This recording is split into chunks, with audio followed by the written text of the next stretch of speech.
daawadayaal waa anigu warsame kaafi cabdirashiid aadan halkani waa magaalada Cerigabo waxa ay magaalo madax u tahay gobolka Sanaag oo ah kan ugu ballaaran gobolada Soomaaliland haddaba aynu Cerigabo u soo noqonay daawadayaal toddobaadkani waxaanu idin haynaa warbixin ka duwan kana xiiso badan warbixinihii aan hore idinku soo gudbin jirnay deegaanada xeebaha iyo buuraleyda uu qaniga ku yahay gobolka Sanaag waxa ku duugan taariikh badan oo qadiimi ah iyo sidoo kale goobo bilicsan oo soo jiidanaya indhaha bini'aadamka daalo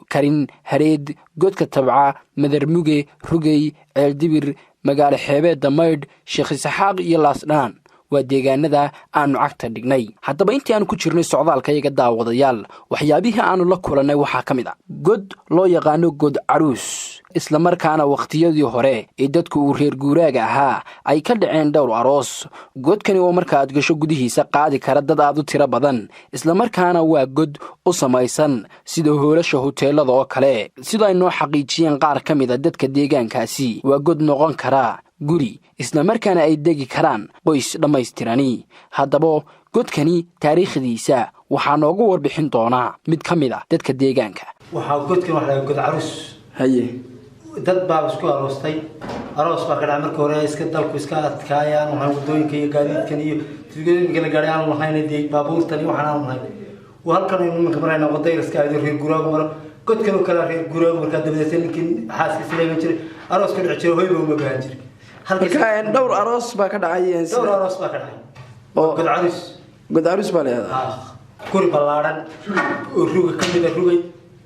ruga ka tirsan wax la yiraahdo guri ballaaran daawadayaal sidoo kale intii aanu ku guda jirnay socdaalkayaga waxaanu booqanay sheekh isaxaaq oo ku aasan agagaarka magaalo xeebeedda qadiimiga ah ee maydh iyadoo sanadkiiba kumanaan dadyow ahi ay soo siyaartaan xabaasha shiikha waxaana halkaasi ku dul yaala ceel loo yaqaano ceel daahir oo dadka soo siyaarta xabaasha shiikha ay jidhka ku sii maydhaan ka hor inta aanay gelin xabaasha ama goobta uu ku aasan yahay shiikhu sidoo kale isaguna waxaa jira dhagax la sheegay inuu sheekh isaxaaq uu dhabarka saari jiray isla markaana ilaa iyo haatan ay dadka qaar aaminsan yihiin qofka dhasha iska waaya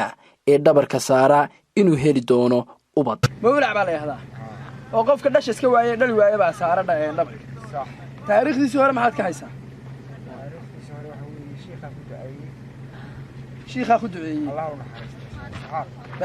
ciyaaraha hidiya dhaqanka noocyadooda badan oo waqti habeennimo ah nalooga ciyaaray goob caways ah ayaanu daawadayaal iyana idin haynaa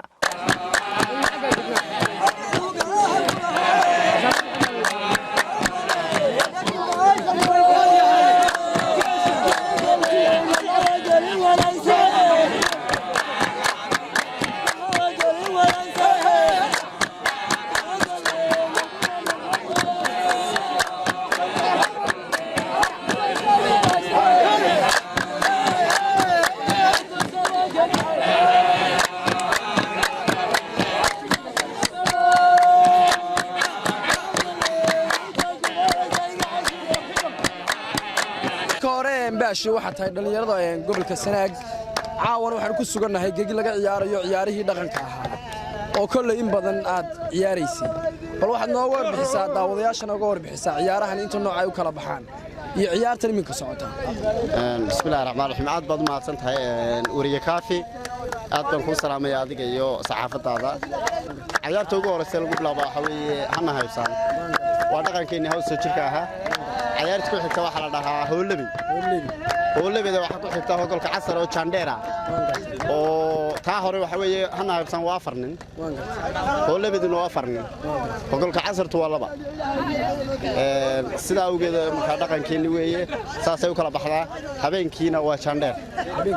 imika waxay u dhaxaysaa jandheer iyo hogolka casar maadaama ay tahay xilli qorraxda dhacday oo maqrib dabadiya aad baad mahadsantiin adiga iyo saxaafadina waa aniga warsame kaafi cabdirashiid aadan Cerigabo magaalo madaxda gobolka Sanaag